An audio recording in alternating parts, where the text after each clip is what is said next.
बिस्मिल्लाहिर्रहमानिर्रहीम अस्सलाम वालेकुम नाज़रीन। उर्दू इमला की इस वीडियो में आज हम बात करेंगे हमज़ा और अलिफ़ के बारे में कि हमज़ा और अलिफ़ का इस्तेमाल उर्दू इमला में कहाँ पर होता है और क्या हमज़ा और अलिफ़ को यकजा करके लिखा जा सकता है या नहीं। तो इसके बारे में दो राय हैं। पहले बात कर लेते हैं रशीद हसन खान साहब की, जिन्होंने एक उर्दू इमला पर एक बहुत बड़ी किताब लिखी है। उनका कहना है कि हमज़ा जो है वो हमज़ा को उर्दू अरूफ़ तहजी में एक मुस्तकिल हैसियत हासिल है और अलिफ़ को भी मुस्तकिल हैसियत हासिल है उर्दू हरूफ में। तो ये दोनों मुस्तकिल हरूफ हैं हरूफ़ तहजी, उर्दू हरूफ़ तहजी के, और दोनों जो हैं हम आवाज़ हैं। लिहाजा इन दोनों को यकजा करके यानी कि एक मिला कर नहीं लिखा जा सकता।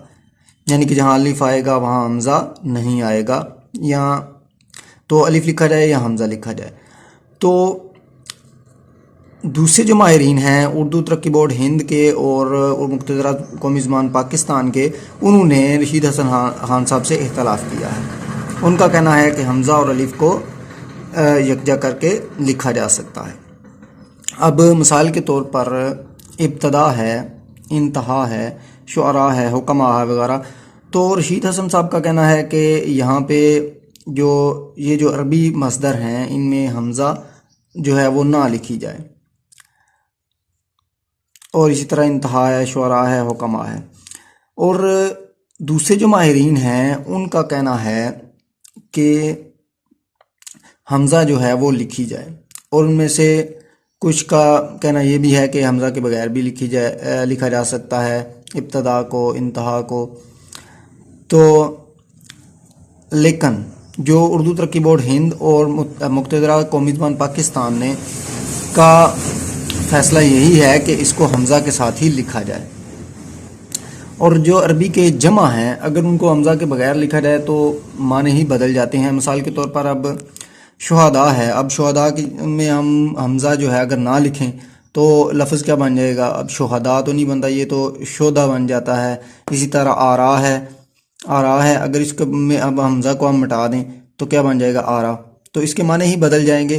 तो लिहाजा हमज़ा जो है वो लिखी जाए, अगर अलिफ़ के बाद जहाँ पर हमज़ा इस्तेमाल होती है वो की जाए।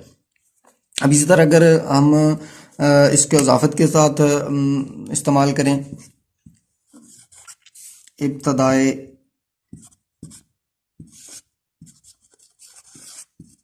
इश्क। अब रशीद हसन खान साहब का कहना है कि यहाँ पर हमज़ा जो है वो ना डाली जाए।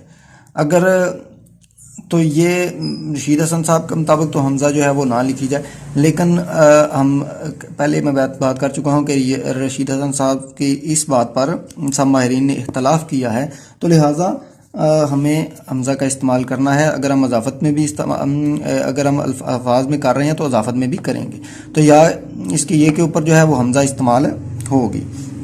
इब्तदाई इश्क में हमज़ा के ऊपर अज़ाफ़त में अगर इस्तेमाल करेंगे तो हमज़ा इस्तेमाल होगी। इसी तरह इंतहाए इश्क है या उलमाए इकराम है,